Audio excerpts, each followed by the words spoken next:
আসসালামু আলাইকুম। BD political বার্তা ইউটিউব চ্যানেলে আপনাকে স্বাগত।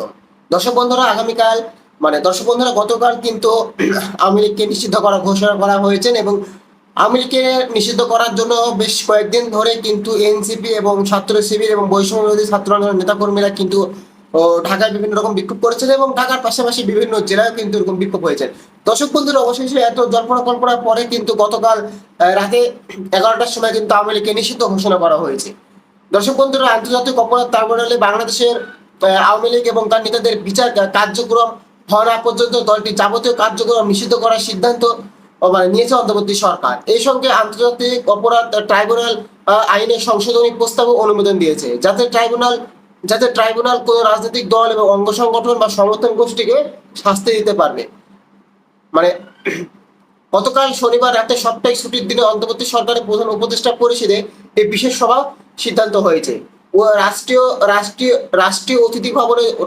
অতিথি ভবন যমুনায় প্রধান উপদেষ্টা অধ্যাপক মোহাম্মদ ইউনূসের সভাপতিত্বে রাত 8:30 থেকে 11:45 পর্যন্ত বিশেষ সভা হয়। পরে যমুনার সামনে আয়োজিত সংবাদ ব্রিফিং এ সভার সিদ্ধান্ত জানান আইন বিষয়ক উপদেষ্টা আসিফ নজরুল। এই সময় সেখানে উপস্থিত ছিলেন উপদেষ্টা আলিনুর রহমান খান, সৈয়দ রিজাউল হোসেন এবং আসিফ মাহমুদ, সজীব ভুইয়া এবং মাহফুজ আলম। লিখিত বক্তব্যে আসিফ নজরুল বলেন, উপদেষ্টা পরিষদের বিশেষ সভায় আন্তর্জাতিক অপরাধ ট্রাইব্যুনাল আইনের সংশোধনী অনুমোদনই হয়েছে। সংশোধনী অনুযায়ী আন্তর্জাতিক অপরাধ ট্রাইব্যুনাল কোনো রাজনৈতিক দল এবং অঙ্গ সংগঠন এবং সমর্থন গোষ্ঠীকে শাস্তি দিতে পারবে। আসিফ নজরুল বলেন, উপদেষ্টা পরিষদের সভায় আন্তর্জাতিক অপরাধ ট্রাইব্যুনাল বাংলাদেশ আওয়ামী লীগ এবং দলটির নেতাকর্মীর বিচার কার্যক্রম সম্পূর্ণ না হওয়া পর্যন্ত দেশের নিরাপত্তা এবং সার্বভৌমত্ব রক্ষা এবং জুলাই আন্দোলনের নেতাকর্মীদের নিরাপত্তা ও আন্তর্জাতিক অপরাধ ট্রাইব্যুনালের পানি এবং সাক্ষীদের সুরক্ষার জন্য সন্ত্রাস বিরোধী আইনের অধীনে সাইবার স্পেশাল সহ আওয়ামী লীগের যাবতীয় কার্যক্রম নিষিদ্ধ করার ঘোষণা দিয়েছেন। এ বিষয়ে প্রয়োজনীয় পরিপত্র পরবর্তী কর্মদিবসে জারি করা হবে।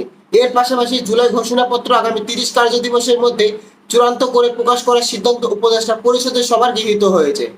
আওয়ামী লীগকে নিষিদ্ধ করার দাবিতে 3 দিন ধরে টানা কর্মসূচি পালন করে আসছে রাজনৈতিক দল এবং সংগঠনের নেতাকর্মীরা এবং ছাত্র জনতা। এমন পরিস্থিতিতে গতকাল রাতে জরুরি বৈঠকে বসে অন্তর্বর্তী সরকারের উপদেষ্টা পরিষদ। গণহত্যা, মানববিরোধী অপরাধ এবং যুদ্ধাপরাধ আন্তর্জাতিক আইনে আওতাহীন অন্যান্য অপরাধে অভিযুক্ত ব্যক্তিদের বিচারের লক্ষ্যে 1973 সালে আন্তর্জাতিক অপরাধ ট্রাইব্যুনাল আইন প্রণয়ন করা হয়েছিল। ছাত্র জনতার অভ্যুত্থানে আওয়ামী লীগের সরকার পতন হয় গত বছরের 5ই আগস্ট। গণঅভ্যুত্থানের দমনে ক্ষমতাচ্যুত আওয়ামী লীগের নেতাকর্মীর বিরুদ্ধে গণহত্যা চালানোর অভিযোগের মামলা হয়েছে। বর্তমানে অন্তর্বর্তী সরকার গণহত্যা এবং আওয়ামী লীগের সময় গুমের অভিযোগগুলোর বিচারের উদ্যোগ নেয় আন্তর্জাতিক অপরাধ ট্রাইব্যুনাল।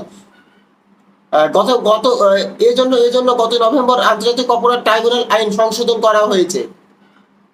এখন রাজনৈতিক দলের বিরুদ্ধে শাস্তিমূলক ব্যবস্থা নেওয়ার সুপারিশের বিধান রেখে এই আইনের সংশোধনের খসড়া অনুমোদন দেওয়া হয়েছে। দর্শক বন্ধুরা, এতক্ষণ বিডি পলিটিক্যাল বার্তা নিউজের সাথে আপনাদের থাকার জন্য আপনাকে অসংখ্য ধন্যবাদ জানাচ্ছি। দর্শক বন্ধুরা, ভিডিওটি শেষ করার আগে আপনাদের কাছে একটি ছোট রিকোয়েস্ট থাকবে যে প্রতিনিয়ত আপডেট নিউজ পেতে অবশ্যই আমাদের চ্যানেলটি সাবস্ক্রাইব করে পাশে থাকা বেল আইকনটি বাজিয়ে দিবেন। তো দর্শক বন্ধুরা, আজকে ভিডিওটি এ পর্যন্ত। দেখা হচ্ছে অন্য কোনো একটি ভিডিওতে। ততক্ষণ ভালো থাকবেন, সুস্থ থাকবেন। ধন্যবাদ।